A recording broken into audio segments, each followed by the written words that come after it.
Bonjour à tous, bonjour à toutes.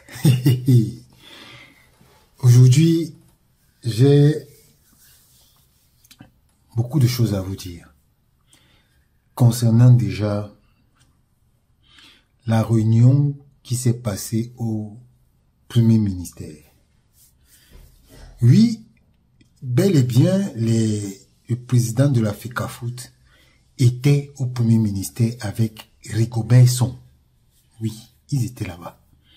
Et ils étaient là-bas pour parler. J'ai vu des gens dire, on a enlevé le dossier de la FECAFOOT au président de la FECAFOOT.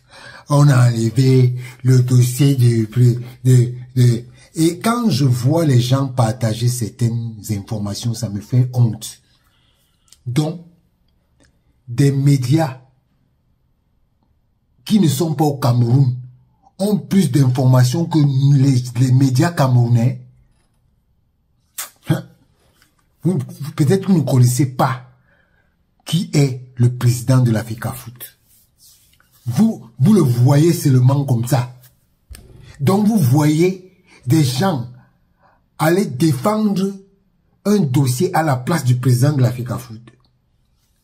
Ou bien vous le voyez accepter que on dise que on a enlevé le dossier à Samuel Eto'o.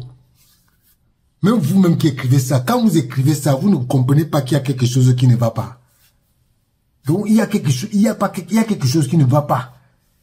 Et vous voyez Samuel Eto'o, président de la FECAFOOT, accepter que quelqu'un vienne gérer un dossier que lui il doit gérer.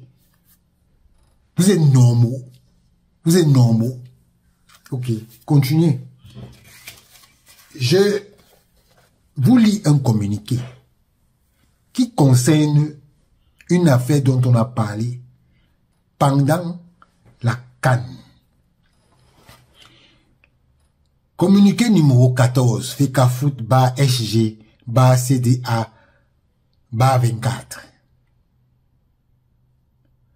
La Fédération camerounaise de football porte à la connaissance de l'opinion publique nationale et internationale qu'elle a, en date du 2 février 2024, découvert à travers les réseaux sociaux un communiqué radio-presse signé du secrétaire général du syndicat national des footballeurs du Cameroun, SINAFOC, relatif aux incidents qui se seraient produits dans les vestiaires des Lions indomptables du Cameroun le 23 janvier lors du match Cameroun-Gambie pendant la CAN Côte d'Ivoire 2023. Le dit communiqué laisse croire que, sur instruction de Monsieur le Président de la Fédération camerounaise de football, Monsieur Jérémy Ndjita, président du SINAFOC, aurait fait l'objet d'une agression de la part d'un employé de la fédération alors qu'il était en possession d'une accréditation lui permettant d'accéder au vestiaire de l'équipe nationale Fanion du Cameroun. Il est utile de rappeler que pendant la Coupe d'Afrique des Nations, l'accès au vestiaire est conditionné par la présentation d'un pass remis aux équipes la veille de chaque rencontre. Cette mesure s'applique à tous sans exclusive et est exigée même au président des associations membres. Malheureusement, M. Ndjita, non détenteur du pass, a cru bon de transgresser cette disposition et s'est heurté à la sécurité de la CAF. Lors du match Cameroun-Nigeria, il a récidivé en proférant des invectives à l'endroit de Monsieur le Président de la FECAFOOT. Ça, c'est une nouvelle version.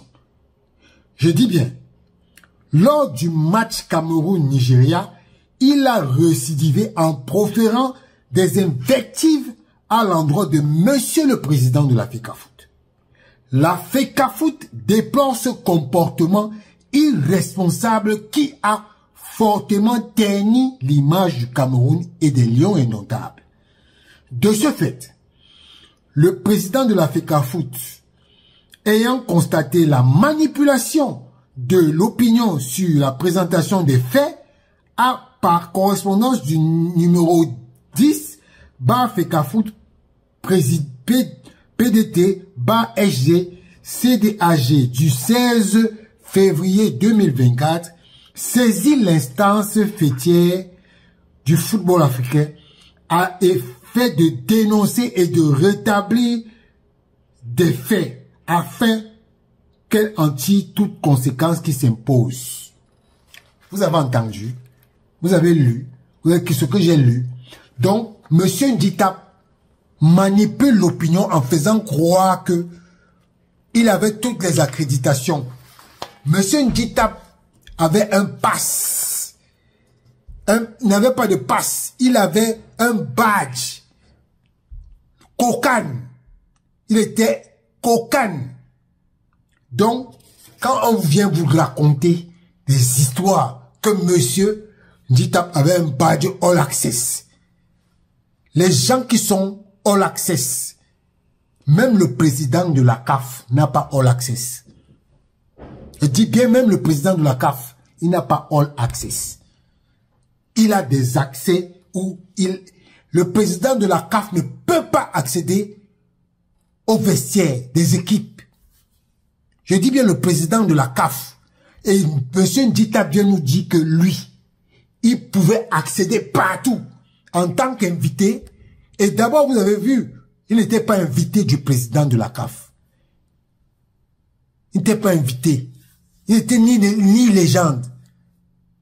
Donc, il faut que les gens qui viennent manipuler les populations sachent que tout le monde n'est pas dans leurs choses là. Et je vais vous lire le communiqué du SINAFOC qui dit que le vendredi 1er mars à 11 h à son siège à Yaoundé, ils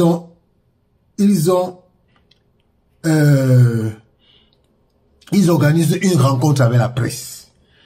À cette occasion, le SINAFOC rendra public le bilan de la tournée nationale engagée par le président. La tournée nationale où il a donné seulement 3 ballons dans chaque...